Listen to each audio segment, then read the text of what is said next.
Welcome to the Deep Dive Spirituality Conversations podcast. I'm your host, Brian Russell, and today I get the opportunity to take a deep dive into contemplative spirituality with Keith Kristich. I've known Keith from the contemplative space for the last couple of years, but this was the first time I had the opportunity to sit down and speak with him. He's the founder of an online contemplative community called Closer Than Breath. Keith has been a long-term practitioner of centering prayer. He began around the age of 20, and he continues to this day. He's also well-versed in the Enneagram and other contemplative practices. You're going to find the way he communicates contemplative spirituality to be fresh, to be inviting, and to be really helpful.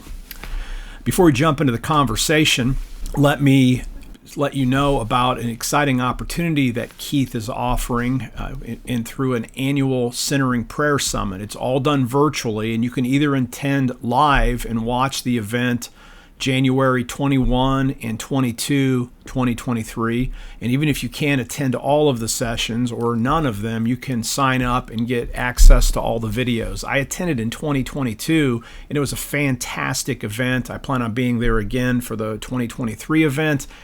Keith's able to pull together leading voices in the centering prayer movement. Persons like this year, Cynthia Bourgeot, Father Carl Errico. He has an Enneagram expert. Mary Dwyer will be speaking. These are persons that actually met Thomas Keating in the past. So it'll be a time of learning about ways to deepen your contemplative practices. But also one of the things I love about the Centering Prayer Summit is there's actually contemplative breaks. At least, and you'll have the opportunity to literally do centering prayer with maybe as many as 500 people at the same time who will gather for this event. If you're listening in December 2022, there's early bird discounts up until December 31st. Check out the show notes for a link and a little bit more of a description of the event, but I would encourage you to consider attending. If you would like to connect with me a little deeper, you can check out my website, www.brianrussellphd.com, and you can sign up for my information about centering prayer at centeringprayerbook.com. Let's listen in to my conversation with Keith. Thank you for listening. Hey, Keith, welcome to the podcast. Thanks for being my guest today. Hey, thank you, Brian. Glad to be with you. Yeah, can you introduce yourself a little bit to the listeners? Particularly curious about some key moments in your sort of spiritual autobiography that got you into contemplative spirituality and now has you leading a ministry Closer Than Breath to help other people go deeper in their relationship with God. Yeah, sure. Well, the kind of quick stuff is I'm a Buffalonian, New York, where we just had a major snowstorm and survived well. But yeah, I grew up in the church, very evangelical, and went to an evangelical college where I met my dear wife that I've been married to for the last 10 years. And, I grew up in a very healthy relationship with God. I think religion, a lot of people have a hard relationship with the evangelical church. I do in a lot of ways, but at the same time, it gave a really solid foundation. Like God was a being that loved me. Like it was that simple. And that created like a really strong, I think a strong sense of self, that the self was loved by the divine source, but it was always God outside of myself. The image we get of Jesus sitting at the right hand of God, who's sitting on a throne somewhere in the heavens. It becomes like very physical. And I don't think God is quite that physical anymore. And so I like to say God is not a guy in the sky, but that's the God I grew up with. And that guy in the sky loved me, which was healthy in many ways. But when I went to, while I was in college, I sort of fell into meditation by accident. I would listen to music in sort of my quiet time, sort of prayerful worship music in a sense. And once that music would come to a close and the silence was there, I would just sink into the silence. And I didn't have any words for that at the time, but I thought I think I'm meditating. And at the time, as an evangelical, meditation equaled Buddhism. So I went to the college library, got out some books on Buddhism, which was super helpful because, well, Buddhists are really good at meditation. But very good friends invited me to a retreat center, a Franciscan retreat center, where they were talking about contemplation, talking about union with God, mystical union with God. And one of the fathers there, Father Bob, he was taught centering prayer actually at the university. He was a professor, a brother, a Franciscan brother, and was teaching courses on contemplative prayer and centering prayer. So it was really at this retreat center that I was introduced to centering prayer and contemplation. And rather than thinking about it purely as a meditation practice, I think that's those early days of silence where that sort of pole of silence was the mystical understanding of relationship with God. And it was that sense that God isn't so much out there, but God is actually right here. And that sort of journey just sort of keeps going deeper and deeper within me. So that's the quick version. Yeah. No, that's really good. And, and I love, your main website, Closer Than Breath. Talk a little bit about how you came to that name. I guess in a sense you answered it, but could you just say a little bit more about why you were drawn to that phrase, Closer Than Breath? Yeah, sure. I borrowed that phrase, Closer Than Breath, from Thomas Keating. So Father Thomas Keating, who I know you've read. So he was sort of the godfather of the centering prayer movement with Basil Pennington and William Menninger. And so, his book, Open Mind, Open Heart, happens to be here on my on my desk. His book, Open Mind, Open Heart, is sort of the Bible of centering prayer, if you will, from my perspective. And in it, he says, God is closer than the air we breathe. And so as I was sort of founding this sort of organization early in the pandemic, I didn't know what to call it, but that word Closer Than Breath seemed to capture the essence of the community I wanted to create, a community that knows that God is closer than the air that we breathe, already alive within us. Nothing we have to do to create God. There's nothing we can say to bring God's presence here. It's already here. So how do we wake up to that reality? I love that. And, I love the fact that you're just a young man, at least compared to me. You're 20 years younger than I am. And you said just before we got on, you've been practicing since, like you said, 2010. So you were roughly like 20 years old. What's your sense? Like my sense, and maybe I have a bias because I'm interested in centering prayers too. It seems like more people are interested in contemplative practices, and maybe there's a little rebirth. I know this has always been big in certain Episcopal circles, Quakers, and then of course Roman Catholicism. But do you actually sense there's a renewed interest? And if there is, what do you think it is about, like, say, when we're recording this in 2022, but roughly this era that we find ourselves in, that perhaps people seem to be a little more interested or open to contemplative practices? Yeah, I think that's a great question. There's a lot of different dimensions, different angles we could hit that from, because we could talk about from within the church, from within sort of secular society, from like institutions and colleges encouraging mindfulness and meditation.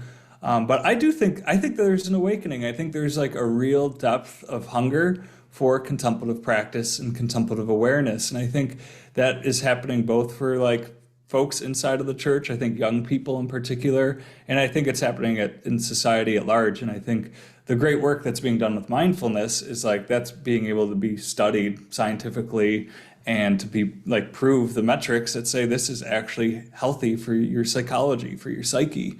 And I think the beauty of contemplative prayer is it brings in a more spiritual component rather than it just being psychological. There's the spiritual and the religious and the divine element. And so I think people are hungry for it. I think the mindfulness movement is really helpful. And even like yoga is sort of like laying this sort of like health and wellness and self-care. But I think what contemplative spirituality, more spiritual orientation sort of get at that sort of soulful level, that sort of the mindfulness sort of overlooks in some ways. So I think there's a hunger there. I think it's just giving people the resources. Like I grew up in the church, didn't have a clue about contemplative prayer, never heard the word, I thought mystical union with God. Well, those are bad words. Like I'm not one with God. I'm separate from God. God's up there. How could I be God be right here? That's like a heresy. And so I think we don't even realize, most Christians don't realize the great tradition and the resources that they have available to them. So.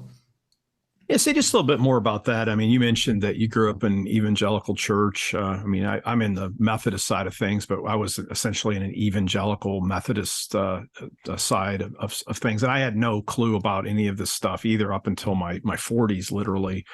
What do you say to folks that maybe that are honestly interested but skeptical about even some of the words that you say, since you actually understand what it would be like to be from a more conservative background. How do you help people that are like, wow, I'm interested in this, but wow, mystical union, all those kind of words just kind of scares them. And like, oh, isn't that, like you said, I don't know if we were recording or not, but isn't that Buddhism, or maybe this is new age stuff? Like, how do you help people to feel more comfortable to open themselves up to possibilities, or even folks that say, oh, that's mindfulness, that's the secular thing, so how can that help me in my Christian life? How do you sort of help people along? Yeah, I mean, I think the first thing is taste and see. Like, I think experience is the best knowledge. Like, we can study a book about it, we can read a book, we can listen to a podcast, we can watch this video, but until we sit down and do the thing, you don't know what an apple is until you like eat the apple. You can describe the apple, you can tell someone what color it is, but you can't really know it from the inside until you take the bite of the apple. And so I think that's a lot how it goes with contemplative practice. It's a practice, it's embodied mind, heart, and soul, and physical, And so, I mean, we got to do the thing. Practice is the best teacher is sort of the refrain that I like to teach people all the time. Practice is the best teacher. But it does take some courage if people are in sort of a mindset where like these are, dangerous territory. I do get that because that's sort of the mindset that I grew up in. But I mean, there's a huge resource. I mean, the amount of books on the shelf, on everybody's shelves that is engaged with this is the Catholic Church has an enormous amount of wisdom. And I think most Protestants grow up in some worldview that like God really perfected the church with Martin Luther or something. And they sort of erase the first 1,500 years, but the first 1,500 years of the church is filled with monks and nuns running away from society and going into the hills and into the mountains and into the monasteries to pray, to meditate, to contemplate.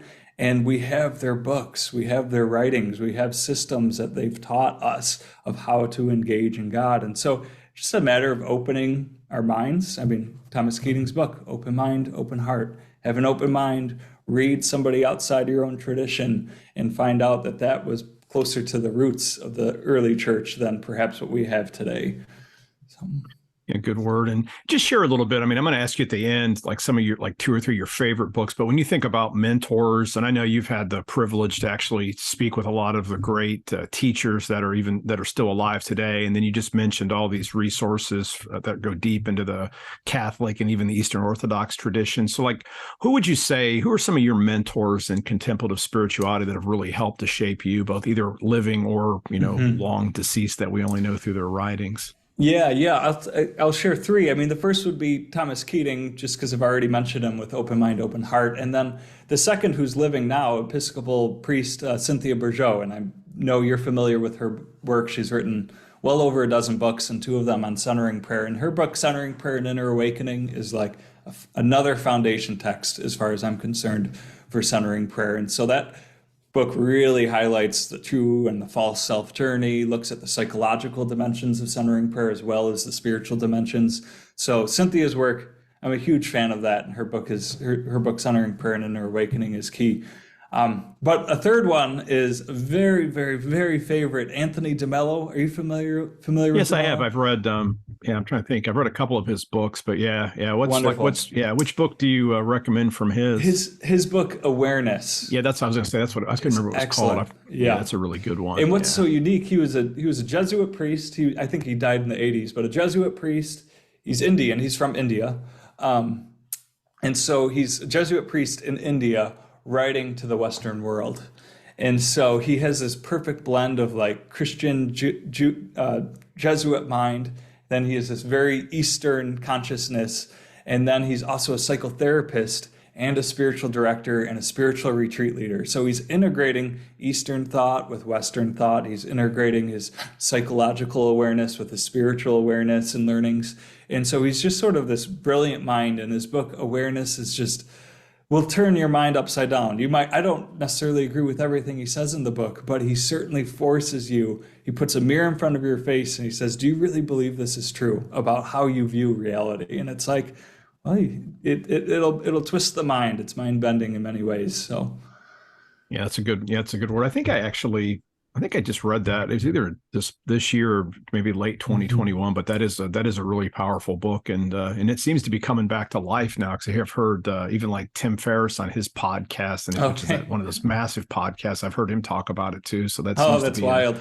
a really powerful book, and it is interesting, right? Because it's like you're at a retreat with him, and he's just giving these little Yeah. talks. Yep. Little Yeah, talks, very personal. And he's hilarious. I mean, that's the other thing we need to bring yeah. up. When we talk about DeMello, I mean, he tells stories and he's all about laughter. And it's like sometimes we get in these contemplative circles and it's like pray and meditate and it's like very serious. But it's like, no, throw that away. Life is about joy. God is laughing. God is a jolly God. And so our practice points to jolliness. And so I think he sort of embodies that in such a great way. Yeah, and I know you're also interested in Enneagram and I don't know other contemplative practices, but could you talk a little bit about how all those different things kind of relate together, at least the way you see them as being maybe helpful spiritual exercises that allow us to grow deeper in God just beyond simply sitting in contemplation?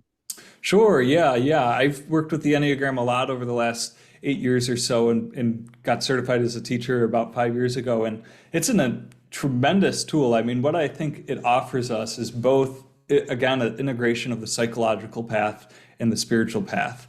And the Enneagram, if your listeners aren't familiar, it's a personality typing system. Well, it's most commonly known as a personality typing system, and it's a circle, and there's 9 points on the circle, and then there's like a star that sort of weaves in and out of it, and sort of shows how our personality or our psyche or our ego sort of travels into different highs and lows and different stress points and health. And what the Enneagram really points at is like we do have an ego, we do have a personality, and it teaches you to like bear witness to your own sort of conditioning, your own psychological conditioning. And what contemplation does, or centering prayer or meditation in general, is you're always taking a step back from your own psyche rather than engaging your thoughts, feeling your feelings, like going on the thought train like we do in ordinary consciousness. Meditation's about taking a step back. And so we can witness our programming. And so what the Enneagram tells us is, well, this is your programming. It sort of shows you this is when you're alive inside of your ego, this is how you act, this is how you think, this is how you feel. And it's amazing how accurate it is. And then centering prayer is a way of stepping out of that. Thomas Keating talks about centering contemplation as taking a vacation from yourself. And so centering prayer, contemplation is a way of stepping outside of even our personality psychology. And the Enneagram's giving us the tools to work with in like everyday ordinary life.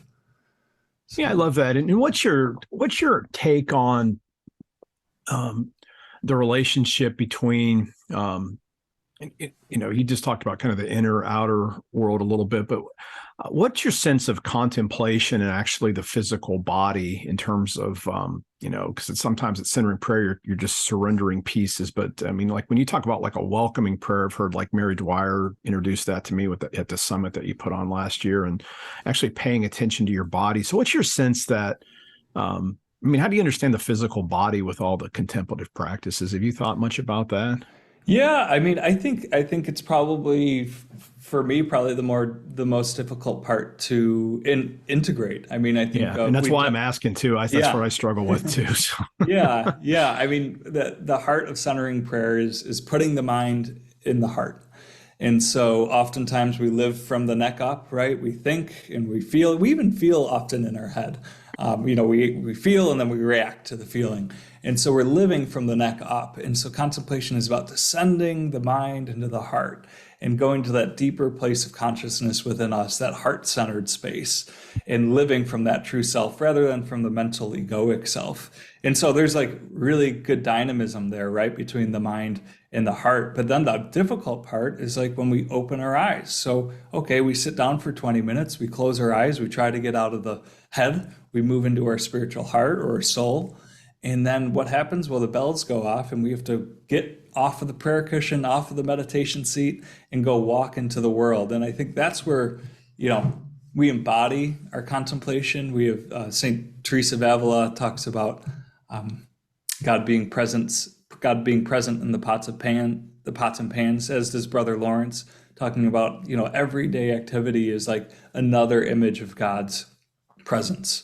And so how do we integrate our contemplative awareness that we reach during the silence, during the, well, that's easy. That's the easy part. Like there's not a lot of drama going on, but when we're out in the world, that is the more difficult part. But I think it's about stabilizing ourselves in the practice long enough every day so that we can carry it into the day. I gotta say this, one great quote I just heard from Contemplative Outreach the other day about centering prayer. They said, practice once a day for maintenance, practice twice a day for transformation. It's good. So, on the days when it's just once a day, it's like, okay, I'm like maintaining my practice, which is really good. But Thomas's key teaching, and this is universal among meditation teachers, no matter what religious tradition, is practice twice a day. And it's because we're getting stable. That's where the transformation happens. We're really getting stable in that consciousness so that we can live from it in every day. So I think it's a matter of practice and integration. So.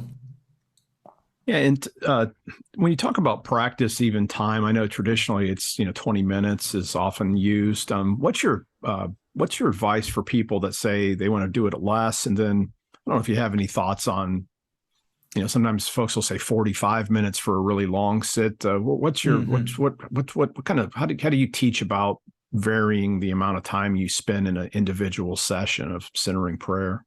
Yeah, that's a good question. My feedback is constantly changing on that because I don't think there's any right way. I mean, if it is truly difficult for someone to sit for 20 minutes, I understand that. And it sucks. I mean, that's one of the things I like to say is meditation sucks. Like it's not fun. We have some ideas that God wants us to feel good or meditation's about making us feel good. Quite opposite in many ways. Meditation will often reveal to you secrets about yourself hidden in your unconscious that you don't want to address. Yes. And so it's not about feeling good. And that's part of the divine therapy model of centering prayer. But to answer your question, starting with 5 minutes and going up incrementally, I wouldn't suggest people go up by the minute. Some people I know have done that. It's like, well, I'm doing 6 minutes now and 7 minutes next week. And to me, that feels like too much of like you're giving too much into your ego that's resisting the practice. Just go 5 minutes, then go to the 10 minutes, push yourself, go to the 15 minutes, go to 20 minutes. And the reality is we're all bad at meditation. We're all bad at contemplative prayer. That's why we practice it, so that we're slowly getting better by surrendering to the grace, creating more space for God to show up. So we're all bad at it. It all is terrible for me. I've been doing it for over 12 years. It's not easy for me. It's just I can sink into it on a good day because I'm familiar with that territory, but it doesn't make it easy or necessarily blissful. Amen. Well, yeah, that was good. What are some things that you said you've been doing it for 12 years? What do you wish you knew 12 years ago that perhaps you've learned that might have made your entry a little easier? What do you wish you would have known when you started that you know now? Yeah. I think, I think knowing that sometimes it's better at the beginning of the journey than it is at the end of the journey, or not at the end of the journey, but later on. It can be hard to get practice off the ground for the first couple of weeks as you're like building the habit and you're like testing it out and you're like, is this really working for me or is it not? And eventually you get in that routine, you're like, this actually does feel good. So even though I just said like often it doesn't, at the beginning, once you're in the routine, it can be like, this feels good. Like I'm getting a break from my children. I've never not thought before for more than 2 seconds. There's actually space appearing within my consciousness in between the thoughts and between the feelings. And so it feels good. But what I wish I knew is, that doesn't last forever. And that divine sort of, St. Teresa of Avila, she called them the chocolate drops of the Christian life, these sort of spiritual consolations that God sort of gives us a chocolate drop in our practice as a way of like beckoning us towards him. And so we get these sweet tastes at the beginning, and then oftentimes those sweet tastes dissolve, or maybe we get used to them. Maybe we get complacent and we sort of are so familiar with the silence that it no longer feels peaceful, and it used to. And so, I think part of it is just realizing that the journey changes. I think I'm thinking of the dark night of the soul, in the sense that God totally withdraws God's presence as a way of, again, are we going to keep going, or are we just here to feel good? Are we here for a spiritual chocolate? Are we here for a spiritual high? Or are we here to like pursue the divine at all costs, including seeking God's nothingness? Wow. And so that it doesn't feel good when the chocolates disappear. And so recognizing those moments are probably more common than the good stuff. That'd be nice to know. Yeah, that's a good word. To the opposite, like what, do you have any growing edges right now since you've been doing it for 12 years? Where would you say the growing edges of your own practice are? Well, there's a couple dimensions to that. The first part is I'm a new father. I've got a beautiful, almost 9-month-old baby boy. Yeah, congratulations. That's so Yeah, fun. thank you, Brian. He's the best. And so that's a huge learning curve. Initially, I used to practice in the morning. No more mornings, no more silent, quiet times in the morning. So how to find that later in the day. And so I think some of the basics are, and this is good for beginners as well as people that are in busy life, but like taking time in the car. Like if you drive to work alone, like before you turn off the key, when you pull into the driveway, just take a couple minutes. I can do that. I can take just a couple minutes and there's a break. There's a contemplative pause, and I can scroll on my phone if I want, or I can just sit and be present to God. So learning those places. Another little one has been connecting, and this is great for beginners as well, is connecting a habit to a pre-existing habit. So in the evening, I brush my teeth every night. And so how do I connect that habit of moving from brushing my teeth to sitting for a few minutes and making a priority and connecting those two habits? Because I know I'm going to brush my teeth. And if I know my next move is just to sit down for a few minutes, then that gives another opportunity. And so, that's a growth edge. And I think beyond that is like the practice itself is sort of always being willing to surrender the sacred word. So if your listeners are centering prayer practitioners, they're not meant to hold on to the sacred word. It's not meant to be a mantra. It's just meant to be there as sort of a lifesaver to hold on to the edge of the pool when we start to drown in our own thoughts. And then we let go of the edge of the pool. And then we go back to the sacred word and hold on to the edge. And so how to just let go and sort of just surrender more deeply into the ocean of God, into the water of God, without needing to sort of constantly go back to that sacred word, because it's there as a resource, but it's not there to be held on to. Yeah, let me just push you a little bit more there, because I think it's really interesting. I read, just last summer, I read Laird's book, Into the Silent Land, and he actually uses some of that exact same language. And, my temptation is always like, well, I just want to get good at this because I'm a 3 in the Enneagram. So I have to figure all these things out here.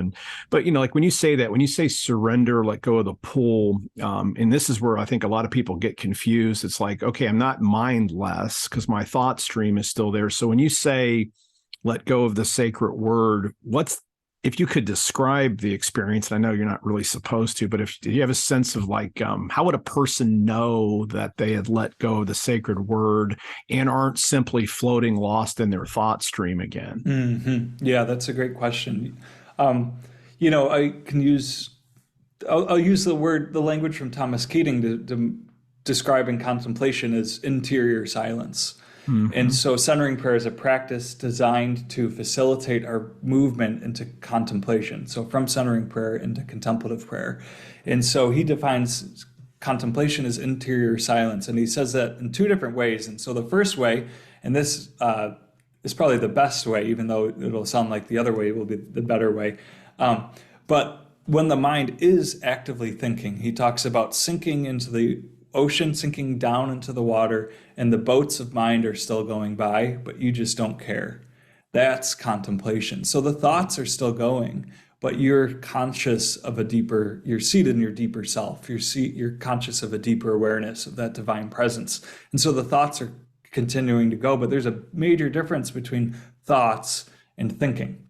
Thinking is the activity of engaging thoughts, right? So thoughts come and go, but our job in centering prayer is to not engage the thinking process. So we can let the thoughts go and without engaging them and just sort of rest in that deeper part. And that's interior silence.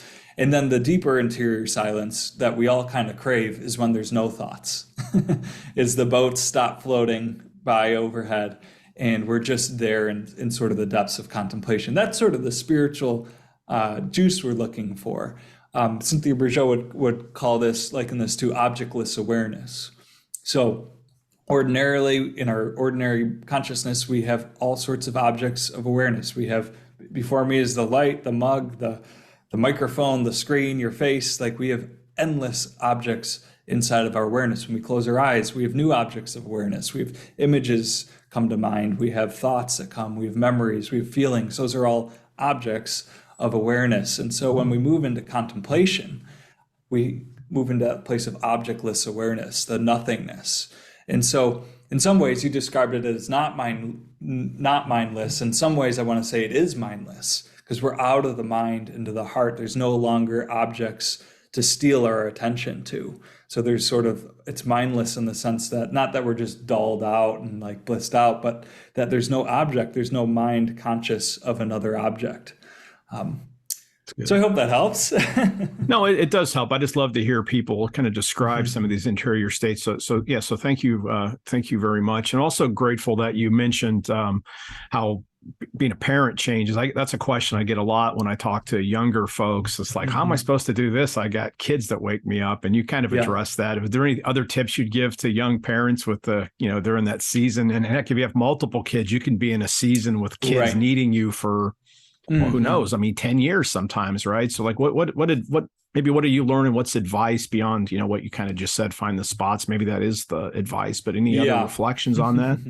Yeah, I mean, I think it's finding the habits that already exist in your life, whether that's brushing your teeth, going to the bathroom. That's something we often do alone, taking another couple minutes in there.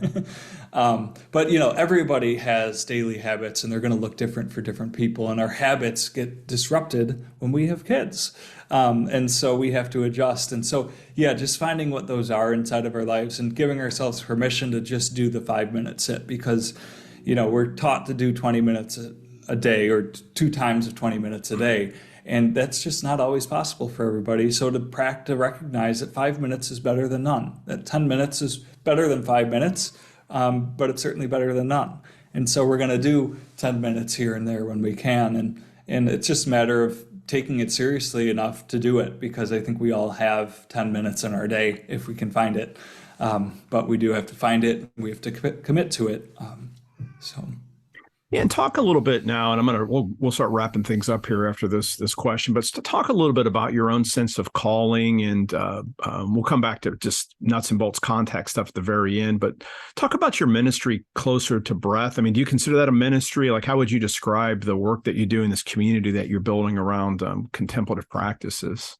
Yeah, thanks. I guess, I think that's I just have an unfolding answer. I think that's probably true for all of us. It's not so Good. black and white, but our Close to the Breath community has really turned out to be a family, and it was founded by accident. I mean, I was at home working during the beginning of the pandemic, and I started to put out free meditation courses on Instagram, and then free contemplative prayer and centering prayer courses. And people kept coming. Everybody was at home. Everybody was trying to figure out how to be alone, how to deal with themselves. Everybody had a little bit extra time. And so, that sort of evolved on its own. And I think just in a sort of divine flow, and now it's this full blood, organism and organization in a way. And so, I just feel called to sort of facilitate contemplative gatherings. I do both teaching myself and also bring in teachers like yourself. And so we have weekly centering prayer groups. There's 5 centering prayer groups throughout the week. We have a monthly contemplation day where I invite various contemplative teachers to offer, just 90-minute teaching and practice sessions, which is about building the community, learning from contemplative teachers, and then doing the practice. And so all of that was sort of founded under Closer Than Breath as an accident. It wasn't my intention to go out and start this, but it's been a joy to see it unfold. And as I explore my own calling, I get the sense that I'm trying to help people reimagine God and see God everywhere. Because I think that's the place that I'm at with my contemplative practice. I had to reimagine God. God wasn't the Trinity just high in the sky. God's intimate, loving presence is already here and already there and already there. And so it's taking that omnipresence of God very seriously and then learning how to embody that. So reimagine God and begin to see God everywhere. Seeing your face, Brian, and seeing the divine image shining through, like Thomas Merton talked about seeing people, they're all shining like the sun, he said, but we don't know it. And so that's where I'm at, trying to create that consciousness. I create it within myself, awaken to it, but also invite others into it. Yeah, I love that. And if you have time, I'd just love to hear you reflect a little bit. One of the things I've noticed recently, there's that word deconstruction that floats around with people really struggling with their faith. And some people feel like they end up losing their faith, even though perhaps what's being deconstructed would be really just be some kind of ultimately idolatrous image of who God really is anyway. And do you sense that contemplative spirituality is a place for folks to land and actually discover really the truth about God beyond maybe traumatic experiences that they might have had with theology or maybe bad teachers? Absolutely. Oh, it's such a good question, Brian, because I mean, I went through my deconstruction right at the time when I found contemplative practice and centering prayer. And so that was before it was a hot topic in churches and Instagram. So this was over a decade ago. And so, I think contemplation is what sort of made the deconstruction journey way less bumpy and so much less traumatic, because there is the whole teaching baked into Thomas Keating's teaching on centering prayer, moving from the false self to the true self, recognizing the ways that we have these programs for happiness that are tied up inside of identities. He talks about mythic membership, that we're mythically identified with different social or cultural or religious identities that are meant to be a container for our egos and our identities, but we get addicted to them and we have false ideas because of them. And so I think the deconstruction journey is softened and relaxed so much better when there's a practice and when you're actually on a path, because that's what, when you take on a practice, you enter a path. If you read your book on centering prayer and you read a few others and you recognize like there's a path to follow. And so I think it softens the deconstruction, and I also think it offers a path to do it well.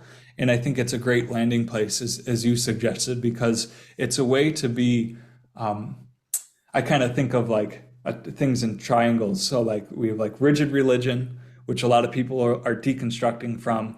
And then you either have like atheism and rejection of that, or you have like the spiritual new age and all the woo-woo.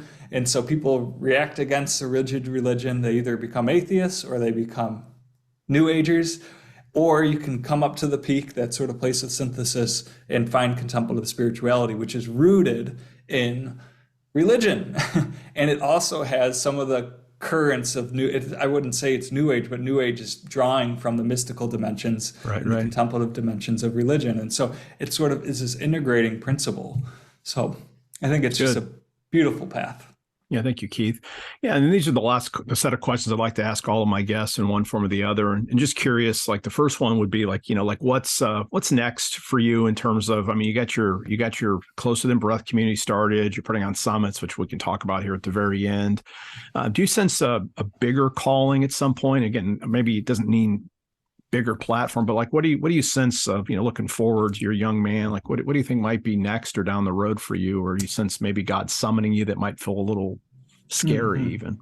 Yeah, I mean, the first thing that leaps out is writing. Like I have a deep desire to write a book, and I've been actively doing it a lot slower than I'd like it to be, but it's definitely a tedious and an exciting journey. And part of it is I have this dream of creating what I'm calling now the Daily Mystic, which is essentially pulling in these mystical teachings and teaching a practical mysticism, because some people take mysticism and they make it more mystical.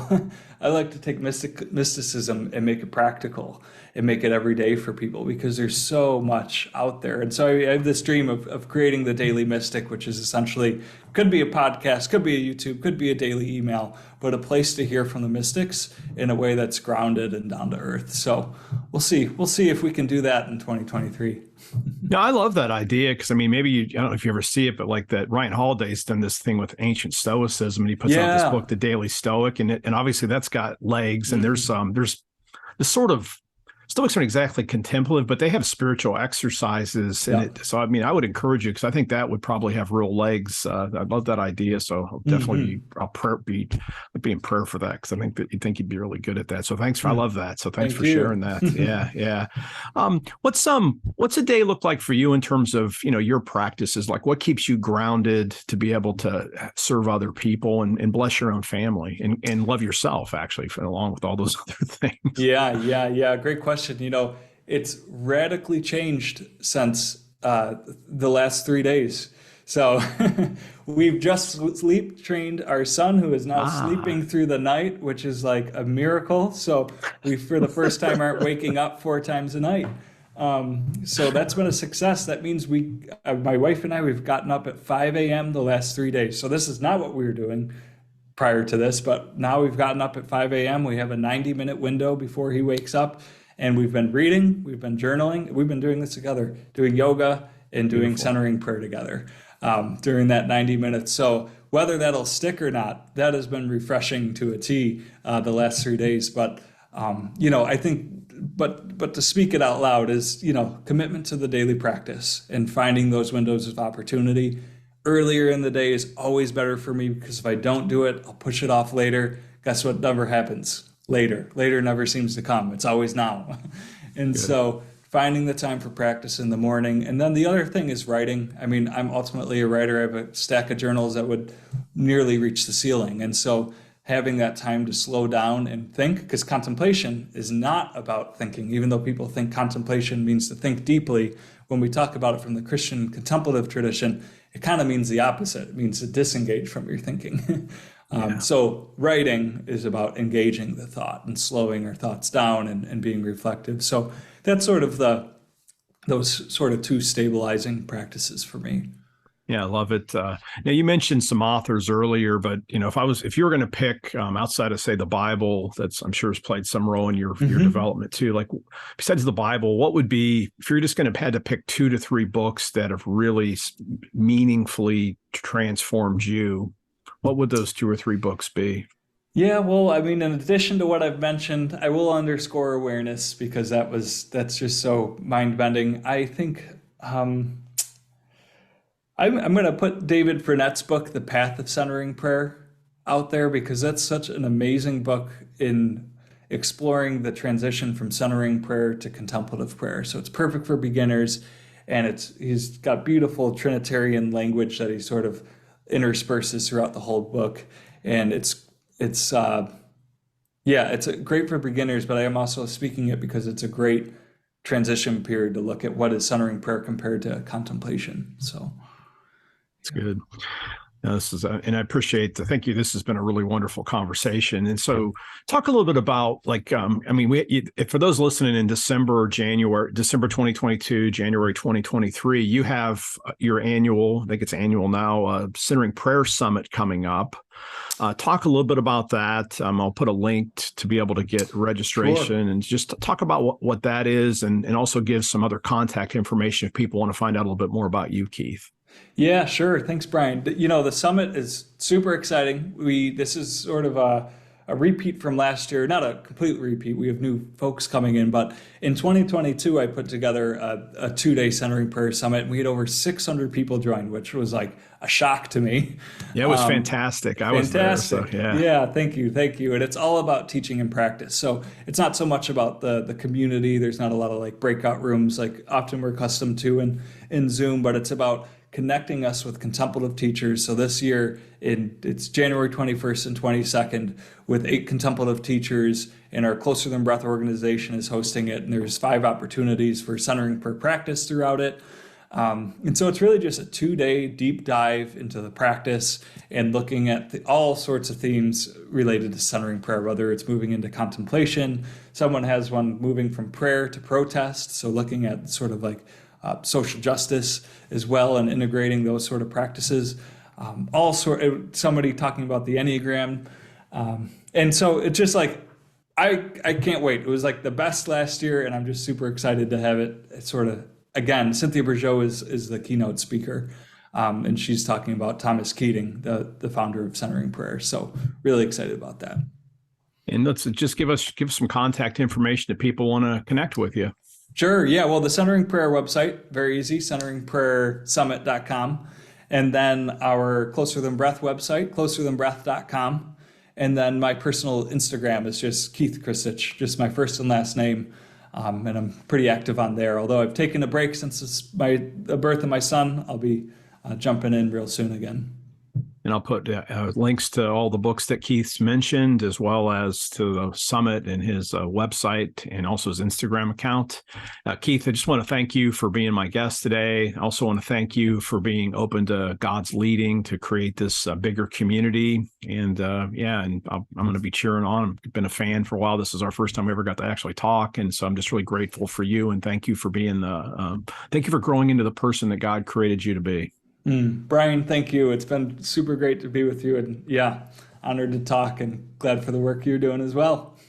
Thank you. And I want to thank everyone for listening all the way to the end of this week's episode. Until next time, live by faith, be known by love, and be a voice of hope in the world.